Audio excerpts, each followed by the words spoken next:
Morning to all. आप सुन रहे होंगे हवा की आवाज़ आ रही होगी यहाँ पर।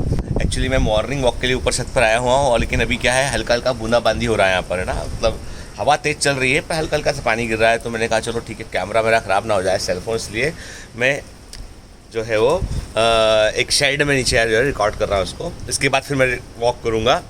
बड़ा अच्छा मौसम हो रहा है बॉम्बे के अंदर। आज मैं आपको एक बड़ी अच्छी सी कहानी सुनाता हूँ जो मुझे बड़ा इंस्पायर करती है। इस कहानी को मैंने जो है वो कहीं पढ़ा सुना था। कहानी ये है कि एक आदमी होता है, वो कोई बिजनेस कर रहा होता है और उसे उस बिज़नेस में बड़ा नुकसान हो रहा होता है। उसकी कोई इंडस्ट्री होती है, ठीक है, और वो तमाम कोशिश करता है, तमाम प्रयास करता है, लेकिन तब भी जो है वो उसको फ़ायदा नहीं हो पाता है और बड़ा डिप्रेस रहता है वो। तो एक दिन वो सोचता है कि मेरे ऊपर इतना सारा कर्जा हो गया है, इतना सारा मेरे ऊपर लाइबिलिटी हो गई, तो क्यों ना मैं, है ना, अपनी लाइफ का ही एंड कर लूँ, क्योंकि इन समस्याओं से बाहर निकलने का कोई मुझे आइडिया नहीं दिख रहा है। तो वो ऐसे एक दिन जो है वो एक सुनसान कोई बाहर पार्क होता है, वहाँ जाके बैठा होता है टेबल पे, वहाँ पे जो बेंचेस लगी होती है उस बेंचेस पर बैठकर वो सोच रहा होता है कि मुझे जो है वो अपना जो है वो लाइफ एंड कर लेना चाहिए, ठीक है। इतने में एक आदमी वहाँ पर आता है। वो देखता है कि भाई एक आदमी बड़ा उदास सा बैठा हुआ है। तो वो अधिक उम्र के आदमी होते हैं, वो तकरीबन 60 ईयर्स के आसपास के होते हैं। वो वहाँ आके पूछते हैं उनसे कि भाई तुम मुझको बड़े परेशान दिख रहे हो, बताओ क्या हालत, क्या कारण है परेशानी का। तो बोला आप ही अपने काम से काम रखिए, आप मुझे क्यों अननेसेसरी डिस्टर्ब कर रहे हैं, आप हैं कौन। बोला कि पूरा अमेरिका मेरे को जानता है और तुम मेरे को नहीं जानते हो, ये तो बड़ी आश्चर्य की बात है। तो वो लड़का सोचता है कि, वो आदमी सोचता है कि क्योंकि जो सुसाइड करने का सोच रहा होता है वो सोचता है कि कौन है ये। तो बोलता मैं माफ़ कीजिए मैं आपको पहचान नहीं पाया। बोलता मैं जॉन डी रॉकफेलर हूँ। और उस ज़माने में जॉन डी रॉकफेलर जो है बहुत अमीर आदमी हुआ करते थे, समझ लीजिए मल्टी बिलियनर आदमी थे, उठ के अरबपति आदमी थे वो, ठीक है। अमेरिका के अंबानी थे, बहुत अमीर आदमी थे। तो बोलता अच्छा आप हैं जॉन डी रॉकफेलर, बहुत नाम सुना आपका हमने।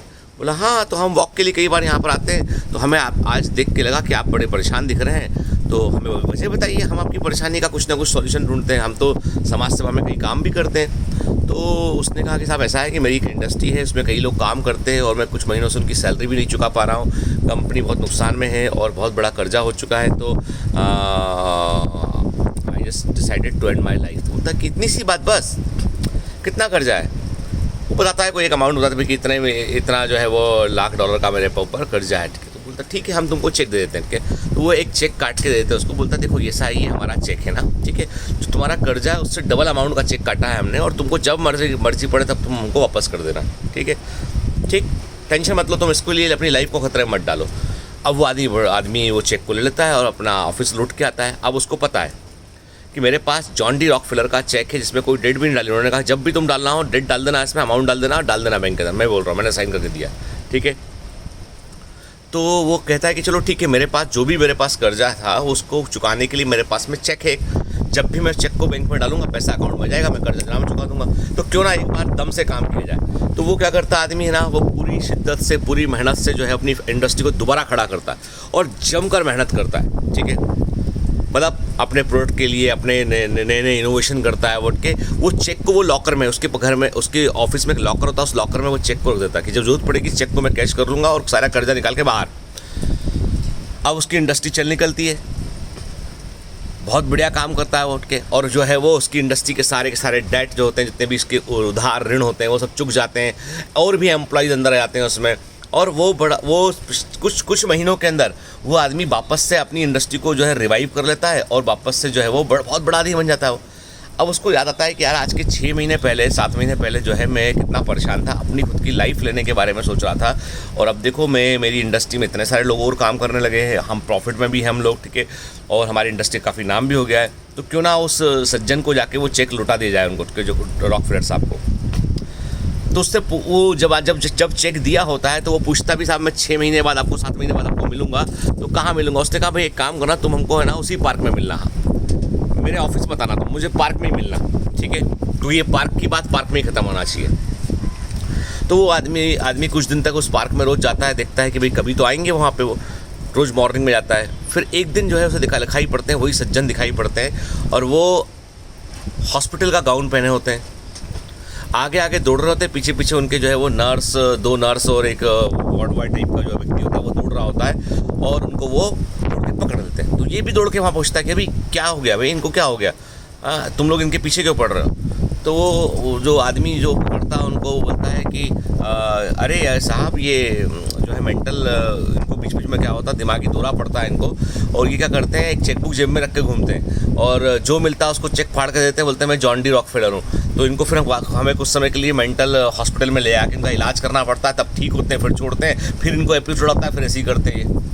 अब वो आदमी सकते में कि वो सोचता है कि जिसको मैं सोचा था कि ये मेरे पास में $1 मिलियन का चेक मेरे पास में है, वो तो असल में था ही नहीं।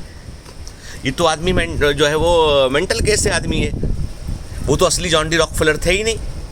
लेकिन उस चेक ने चमत्कार किया, उसने उस चेक ने उस व्यक्ति के कॉन्फिडेंस को जो है लौटा दिया और उसने अपनी इंडस्ट्री को दोबारा खड़ा कर लिया। तो इस कहानी से क्या सीख मिलती है, इस कहानी से सीख मिलती ये मिलती है कि कई बार हम जो है हम इतने सक्षम होते हैं कि हम अपने संकटों को, अपनी मुसीबतों को हम खुद ही पार कर सकते हैं। हमारे पास, सबके पास में जो है वो इमेंस पोटेंशियल होता है, लेकिन पता नहीं हम बाहर से एक एक्सेप्टेंस लेना चाहते हैं। वो चेक जो है एक एक्सेप्टेंस के समान था कि तुम, कोई दिक्कत होगी मैं तुम्हारे साथ हूँ। तो आपको पता है हम सब लोग भी ज़िंदगी में एक एक चेक लेके घूमते हैं। वो चेक है हमारा ईश्वर से हमारा भरोसा। हम अल्लाह को मानते हैं, हम गॉड को मानते हैं, हम ईश्वर को मानते हैं, ठीक है, हम राम को मानते हैं, हम रहीम को मानते हैं, हम सबको मानते हैं। तो यही वो चेक है जिनको है ना, कभी हम दुखी होते हैं, कभी परेशान होते हैं ना, तो हम गॉड के सामने जाके बोलते हैं, ईश्वर से बोलते हैं, भगवान हमारे लिए कुछ ठीक करना, ठीक है, अच्छा कर सकूँ, मेरे को ऐसा व्यक्ति बनाना।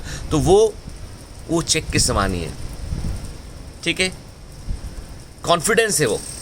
लेकिन सफलता दरअसल आपके अपने अंदर ही छुपी होती है। वो जो व्यक्ति है जिसको उस दिन चेक ना मिला हो तो शायद अपने लाइफ को वो उसे हाथ धो बैठता हो, लेकिन वो एक फर्जी चेक ने भी उसको जो है वो सेव कर लिया। तो इसलिए याद रखिए, पोटेंशियल हमारे अपने अंदर होता है। Have a great day, all the best.